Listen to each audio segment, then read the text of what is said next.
When images of young South Sudanese men running riot at Melbourne's Moomba Festival hit TV screens, Australians were shocked.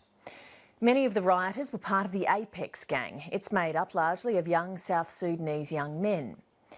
The gang's also blamed for some of the recent crime surge hitting Melbourne's suburbs. 7:30's going behind the headlines tonight to ask why the South Sudanese community in particular is struggling to keep its young men and women on the right side of the law. Madeline Morris reports. No, well, she's really a lovely little girl. When she was a baby, I always sing her a song like, I go the join on the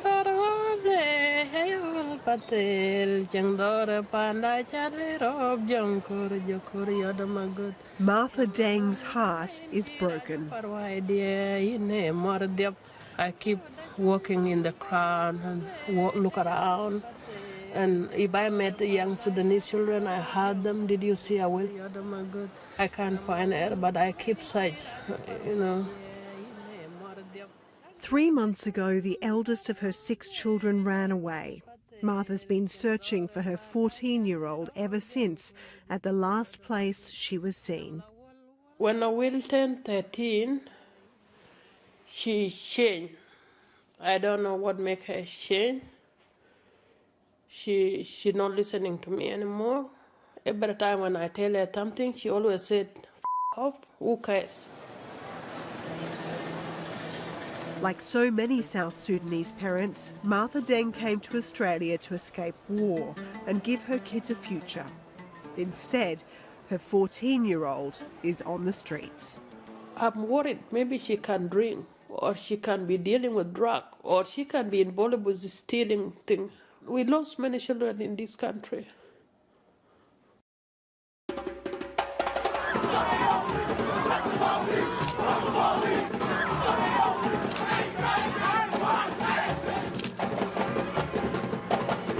The scenes of kids running wild at Melbourne's Moomba Festival in February shocked the country.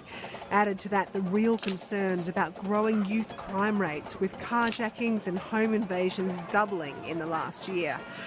Together, they have revealed a growing trend of out-of-control South Sudanese youth. Quite a number of families are going through a lot of crisis in, I would say, years. We have an influx all of a sudden of young people offending at an alarming rate.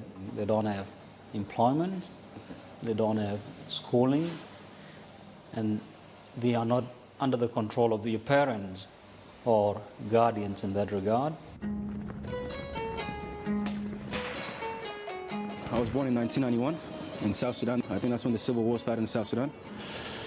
My mom basically ran. She ran from South Sudan to Ethiopia. I don't really recall even seeing my dad. Zach came to Australia when he was 7. He knows what it's like to be in trouble with the law. Now 25, he's had numerous stints in adult prison. He started getting out of control at primary school. I don't know, I just got in trouble in school. Decided that, school is not really working out for me. His mum did her best to control him, in vain. He admits he was too easily influenced, especially when he was drinking. I was introduced when I was probably in primary school, but I wasn't drinking it heavily that time. It wasn't really my thing. It's just as I got older, I became more in tune to it. You could go somewhere and then just end up doing something that might be illegal or you just don't want to do. But you still gotta make a decision at the end, and I made the wrong decision, He's paid for his choices: unemployment, no money, and a criminal record. It's the future for the current crop of rebellious South Sudanese kids if they don't straighten themselves out. And that's something parents in their community are very worried about. Saint Francis of Assisi, you are a guiding light. Watch over us to love today. Teach us what is right. Far out in Melbourne's western suburbs, Akesh Mading is helping her cousin Rebecca make dinner. So whose children are these? My daughter's son. Your 2 daughters' sons? Yeah. And where are your daughters? I don't know. Don't know. Yeah. It takes freedom. So you're looking after 10 grandchildren? Yep. 2 of Rebecca's daughters developed drug problems, and 1 of her adult sons is in jail. Akesh didn't want her own 5 children to go down the same path, so she took an extreme measure to protect them. She sent 1 son and 1 daughter away to Uganda. Then I send them to boarding school. I go with my kid too to send them to boarding school. Why did you send them to boarding school in Kampala? Because I'm worried the situation the kid doing in Australia, the kid here, they're getting freedom. A lot of children in Africa now in jail. There are a lot of children now in the street. They drunk, they do whatever they do. Why? Because the freedom, the Australia give them freedom. Especially child protection, they give the kid freedom. About 9 months before Martha's daughter Awil ran away, the then 13-year-old complained to Child Protection about her mum. What she said to Child Protection, she said, Mom hate me and Mom not allowed me to do what I want. Is that true? It's not true. It's not true. I never hate her. And she can do what she wants when it's safe to do. There is what is called culture shock because we don't know this system. No one show us how the parents deal with teenagers in this country. This goes to the heart of the crisis facing many South Sudanese families, a fundamental clash between children growing up as Australians and parents still trying to operate with an African mindset, where adults control and children do what they're told. A lot of parents are saying that, child protection has made it increasingly difficult to parent. Community leader Kop Manoa says many South Sudanese parents complain that their children are using child protection to get freedom. But if child protection's involved, then there must be an issue, no?